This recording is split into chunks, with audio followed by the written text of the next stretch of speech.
Hey guys, welcome to this week's podcast episode. I'm really excited about today's guest, Karl Baker, and he's the founder and CEO of Infinity Commercial Capital, and he's helping people find money through their loan products.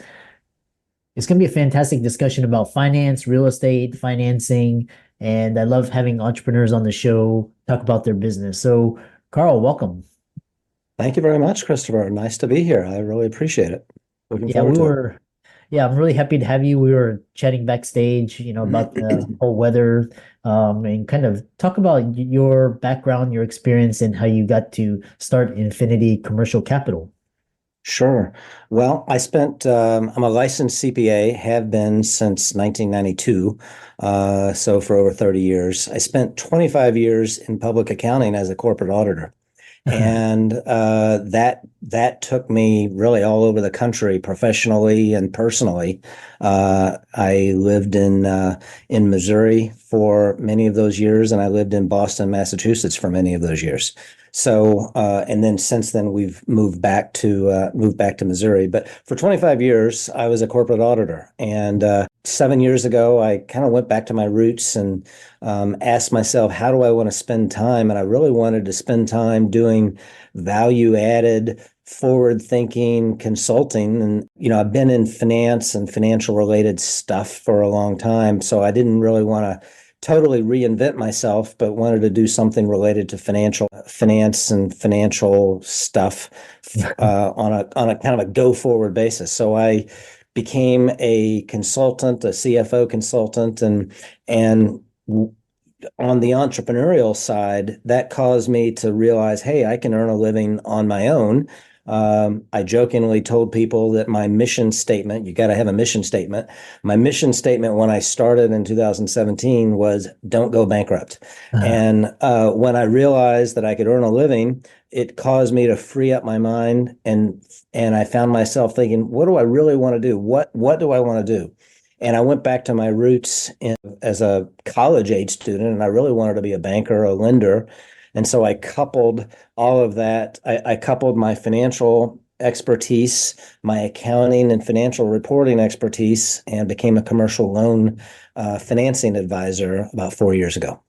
Yeah, I love that story. And just if money was not an issue, what would you do? And I love starting from that, especially since 2022, 2023, this idea of just surviving. And if you survived these last 3 years, I mean, you're way ahead and you built up all the infrastructure for you to really succeed. It's just going to get better from here. So I love talking about these themes and it's talking about this evolution of commercial lending and advisory. And you've got extensive background in how have you seen the industry evolve over the years and what are key trends and changes businesses should be looking at today?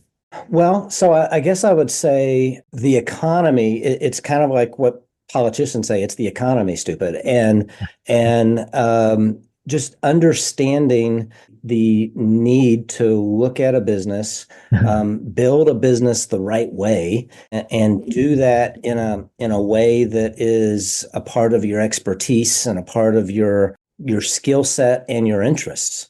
So I would say that's a big piece of it. Just putting a good plan together is another thing. Putting a good plan and just making sure that you've evaluated risks and finances and just put all that together. When talking about just especially with interest rates, what are your thoughts on that? Because people think the interest rate cycle has peaked, and so kind of talk about your ideas or where you think everything's going. Yeah, so I was actually just talking about that with somebody else, and especially in the world of real estate investing, so many people are asking, is now the right time to buy? Should we wait? Should we wait till interest rates go down? And I remind people that if you have a good deal, that good deal will always be there. And the way I articulate it is the win in a real estate investment, the win is in the property. And many people get hung up on rate. And usually as a lender, that's the very first thing that I am asked when they're trying to decide whether to use our services. What's the rate? And that's usually, in reality, it's one of the last things that a person should be evaluating when they're evaluating a real estate deal. What's the rate? Certainly that's important, but is there going to be cash flow? Do you have the expertise to manage that property? Do you have the reserves and the liquidity and the experience to do that? Let's talk about all those things first. Is the location the right place? So there's lots of those things because those things will long endure beyond the rate. The rate can change, but that's my question when somebody asks about the rate. But in terms of where do I think rates will go, there's been a lot of evolution in that thinking, even in the last few months, to bring up some technical things. But there's the concept of the inverted yield curve. So right now we're in an inverted yield curve scenario, and we have been for a while. So a person could invest in a 1 year, 2 year T-bill. Their options are to invest in a 1 or 2 year T-bill or in a 10-year T-bill. They're going to earn a higher return from the 1 and 2 year T-bill than a 10-year return. And usually it's the other way around. If you're going to tie your money up into something, you would think you would get a better return if you tied it up longer. Whereas right now you can invest in a short-term note T-bill and receive a higher return.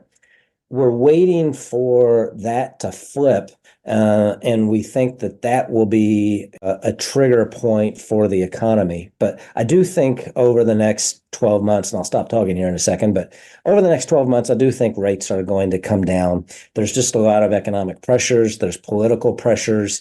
People are there's a lot of pent-up demand, and I think the Fed will respond to all of that and come up with a reason to lower rates.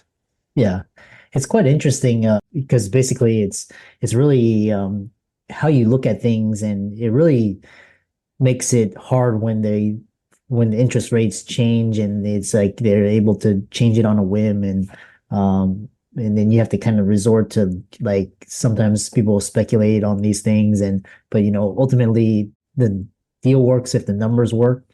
But again, it's so hard because we're coming out of a pandemic, and now we've got war and recession and inflation, all of this, and it's really hard Election. to elections. Yeah, I mean, it's so hard to invest because it's like, well, you don't want to put your money with it's gonna drop by 30%, but and just put it in a 5%, or you don't want to tie your money up for 10 years and just have it sit there, and then they raise the rate again, and you lost out on that.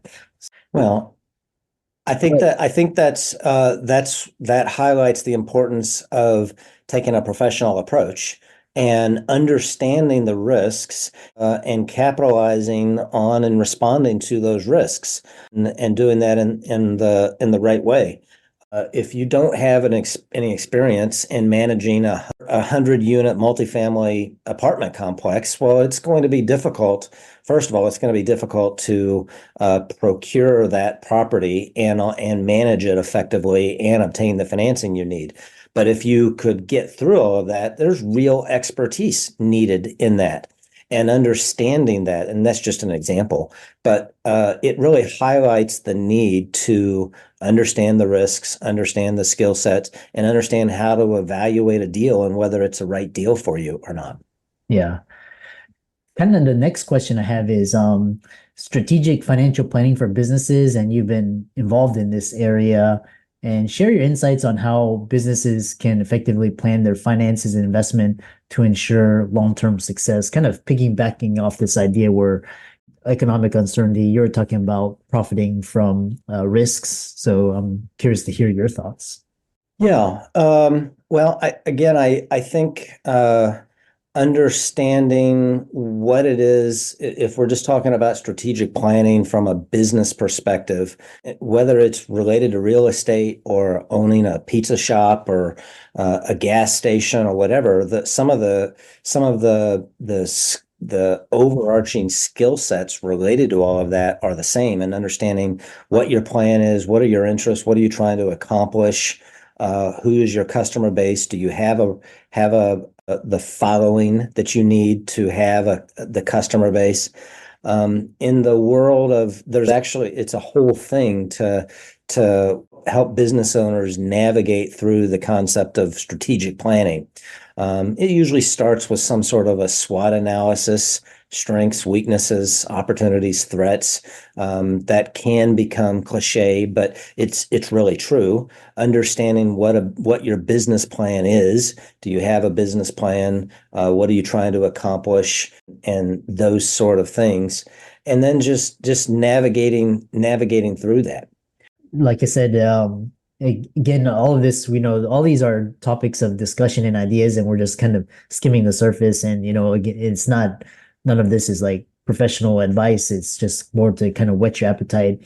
And so the next thing is in today's financial landscape, it has been extremely complex. So, what are some common challenges businesses face when seeking financing, and how do you personally guide them through these complexities to secure funding? Yeah.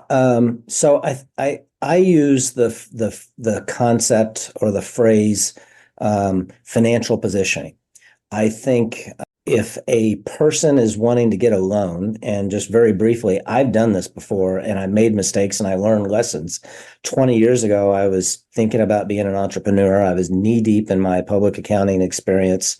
And I went out to some lenders and I said, I'd like an SBA loan so I can start a coffee shop or a sporting goods store or something like that. And I literally, physically, audibly got laughed at because I wasn't prepared. I wasn't positioned. I wasn't prepared. What I was thinking was, I'm a borrower, you're a banker. Your job is to give me a loan and help me get this business off the ground. And that's not really the role of a lender. The lender is there certainly to help you get you off the ground and help you if you're a startup, or to help you expand if you're in business. But the lender's role is to help you provide that capital. The lender is not there to take on your business risk.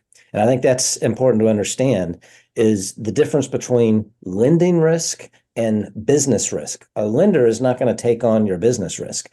You are taking on that business risk, and the lender will provide the capital in alignment with a proper analysis of their risk profile.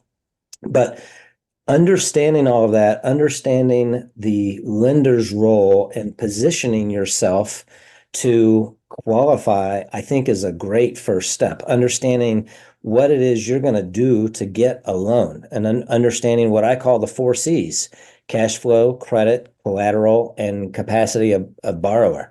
Experience, what are your reserves, what are your personal financial statements. Understanding all of that and understanding how it fits into your borrowing request. The overarching concept of that is what I call financing positioning, and being ready for that, and not just reacting to the lender's questions, but proactively navigating through that by understanding those when you go in to get a loan. eBay Motors is here for the ride. With over 122 million parts for your number one ride or die, you can make sure your ride stays running smoothly. Brake kits, LED headlights, bumpers, whatever your baby needs, eBay Motors has it. And with eBay Guaranteed Fit, it's guaranteed to fit your ride the first time, every time. Plus, at these prices, you're burning rubber, not cash. Keep your ride or die alive at ebaymotors.com. Eligible items only. Exclusions apply. TIAA is on a mission. Why? Because 54% of Black Americans don't have enough savings to retire. So in collaboration with big-name artists like Wyclef Jean, TIAA released Paper Right, new music inspiring a new financial future. With 100% of streaming sales going to a nonprofit that teaches students how to invest. Stream Paper Right now and help close the gap. Really interesting. Yeah, it's always a love-hate relationship with the bankers, lenders, borrowers. But if you can, like I said, if you can have a good relationship, then your businesses can really succeed.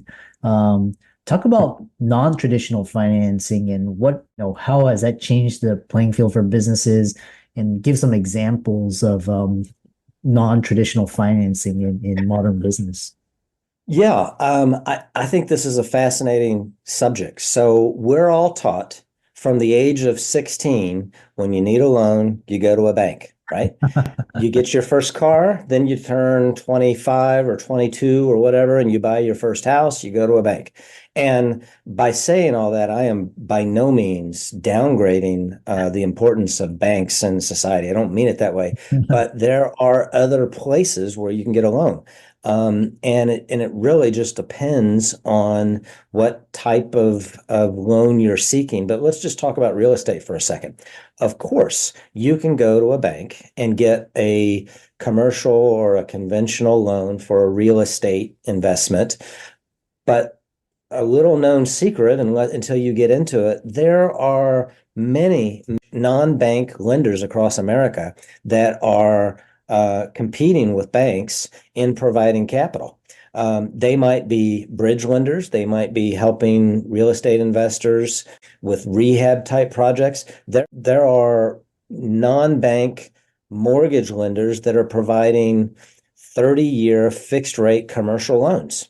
And you can't get that at banks. They fill a need, and they're quite competitive in terms of rate. And they're competitive in terms of rate. They're competitive in terms of that underwriting process. You referenced the love-hate relationship in navigating through the loan process. There is no doubt that getting a loan has a hassle factor. There's a hassle factor. No matter how you do it, there is some version of a hassle factor in getting a loan. And some lenders really run you through that ringer in the context of their risk profile, and some have a simplified underwriting process. So there's that. Even one other quick thing, I've talked about real estate financing. If you're a business owner and you're needing working capital, well, the concept is, the notion is that you'll go to a bank and get a working capital loan. Well, banks are going to require collateral, but for the most part, banks are collateral lenders, or they are credit-based lenders. If you don't qualify at a bank, where are you going to get it? There are many hundreds, thousands of non-bank working capital business lenders out there that will help you obtain a loan. So that when we talk about non-bank lending, just understand that there are capital solutions all over. A lot of times they're financed, they're capitalized by institutional investors and the sort, and it just creates a market. Yeah. Yeah. I love that. And once I figured out, there's other ways, like there's not just the tradition, there's like hard money lenders, or if you know a good mortgage broker, they can find you those loans. There's a lot of different ways. Kind of final question is, as a real estate investor and host on a podcast of commercial real estate investing, what advice do you have for individuals, businesses looking to venture into real estate investment, and how does this overall tie into financial management, especially in today's climate? Yeah, great. It's a great question. First of all, it's important to understand that investing in real estate is a commercial exercise. So just like like I said, owning a pizza shop, owning a gas station, owning something else, a nursing home, it's a business. And the reason I say that is to understand that, but also if you're going to become an expert, or if you're going to be in that business, you need to be an expert and take it on professionally and understand the risks and everything. But you also, this is where I was really going with that. You also have to really like it. So if you don't like the concept of managing a piece of property, then you're probably not going to like owning a rental property unless for some other reason. But setting all that aside, my point there is you have to like whatever it is you're doing. And then people buy real estate to build wealth through the use of other people's money. You can grow your wealth profile because you can appreciate a real estate portfolio using less of your own money and still have growth and tax planning and tax avoidance and those sort of things. I don't mean that illegally. I mean using taxes in a way to your advantage. There's just a lot of advantages to owning real estate. The other concept is passive income. You know, I own a handful of rental properties. You probably own a handful of rental properties. We're making money on a monthly basis through that rent. That rent coming in is paying the mortgage. Meanwhile, we earn a few bucks, and eventually we can sell that property and make a gain, or use the value, the equity in that property to monetize that equity and invest in more property. And that's the other reason why people invest in real estate. Yeah. To grow their wealth in all those different ways. Yeah. Most successful investors I've known, they have real estate as a component of their portfolio or their investment thesis. And like I said, like I'm not a big fan, but it has it's like has it advantages unique to unlike any other asset class. So, I use that, but real estate it's slow, it's big, it's bulky, it's inefficient, but it's a sure thing, but over the long term, that's how you build your wealth. It's not something where you can quick flip or these types of, it's not these get rich quick schemes. It's very slow and steady, and it takes a lot of work too. So it's not easy. So most It people is. Yeah, you're right. Some people, I get calls on a weekly basis. I am a commercial loan broker, and I get calls on a weekly basis from newer people, and they think it's a get rich scheme, or they think they can get 100% loan, and none of that happens. But people like the real estate. I mean, you make a great point. It's not for everybody. There are certainly other ways to build wealth, but people like it because they can sink their teeth into the real property. Yeah. And at the very least, sell it and hopefully get their money back. So Yeah. How can it's a good component. how can people find out more about the work that you do? Yeah. So our website is infinitycomcapital.com. And that is the word infinity COMM capital.com. They can email me at kbaker at infinitycomcapital.com, or they can call me 314-403-7745. And happy to chat with anybody. Yeah. For all the audience out there, let's thank Karl for coming on, and what a fantastic discussion. Like I said, real estate, it's a sure thing, but a slow thing, and it takes a lot of work, not for the faint of hearted. And with that, thanks so much for coming on. All right. Thank you very much, Doctor.